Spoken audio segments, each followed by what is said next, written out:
Have you ever felt like you had something important to say, but couldn't find the right words? Or maybe you felt like no one was really listening. This is a story about a girl named Alara, and how she found her voice not by speaking, but by sharing stories. She left books in public places, hoping someone would understand her. It started small.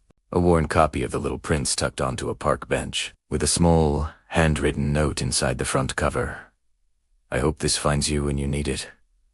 Alara wasn't a loud person. In a world full of noise, her voice often got lost. She felt like a background character in her own life, observing everything but participating in very little. But inside her, stories swirled like galaxies, worlds of adventure, tales of heartbreak, poems that captured the exact shade of the sky at dusk. She just didn't know how to let them out. So she let the books do the talking for her. Each book she left behind was a piece of her soul. A copy of To the Lighthouse on a Seaside Promenade, its pages smelling of salt and contemplation. A collection of Mary Oliver's poems, left in the waiting room of a quiet clinic, a silent offering of peace. She wasn't seeking fame or recognition.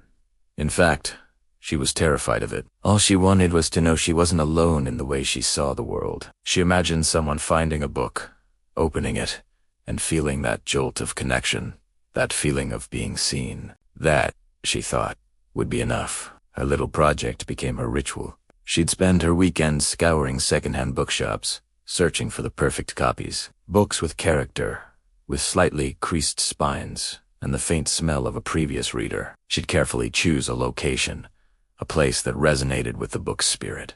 A bustling train station for a story about journeys, a quiet cafe for a novel about introspection. With each book she released into the wild, a little bit of her own anxiety seemed to lift. She was sending out messages in bottles, and the vast city was her ocean. Then, one day, something changed. She was revisiting one of her spots, a small community garden where she'd left a book about improbable friendships. Tucked into the same nook in the garden wall was a new book, one she didn't recognize. Her heart started beating faster. She picked it up. It was a collection of short stories, and inside the cover, a different handwriting replied, I needed this. Thank you. In return, I hope this finds you. But Lara couldn't believe it. Someone had answered. Her silent conversation had become a dialogue. She rushed home and devoured the book, feeling the presence of this anonymous stranger in every line they must have loved. The next week, she returned to the garden with another book and another note.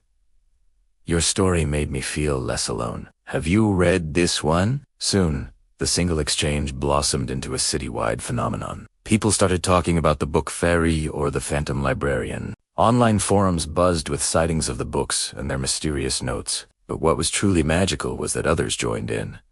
It wasn't just Alara and her pen pal anymore. On a bus set, someone found a sci-fi epic with a note saying, This book took me to another world when I couldn't leave my apartment. Maybe it can, for you too. In a laundromat, a cookbook was discovered with a recipe for loneliness-curing soup bookmarked. Alara watched from the sidelines, her heart swelling with a joy she'd never known. Her small, quiet act had sparked a movement. It wasn't about her anymore. It was about a shared human need for connection, for stories, for a reminder that we are all part of a larger narrative. She saw people huddled on park benches, not staring at their phones, but engrossed in books they'd found. She overheard conversations in coffee shops, strangers bonding over a shared literary discovery. The city, which had once felt so big and isolating, now felt like a library, with shelves in every corner and a community of readers she had unknowingly created. One afternoon, she was in her favorite cafe, the one where it had all started in her mind. She was sipping her tea when a young man sat down at the table next to her. He pulled out a familiar-looking book, the very collection of short stories her first pen pal had left for her. He opened it, and a small, folded note fell out. It wasn't her handwriting. It wasn't the second person's handwriting. It was new. He smiled as he read it, a gentle, knowing smile. He then looked up, his eyes scanning the room, and for a moment, they met Alara's. He didn't know who she was, not really, but in that brief glance, there was a shared understanding, an acknowledgement. Alara smiled back. She no longer felt like a background character. She hadn't needed to shout to be heard. She'd learned that a whisper, if it's honest, can travel further than a scream. She was a storyteller, and her story was now being written by an entire city.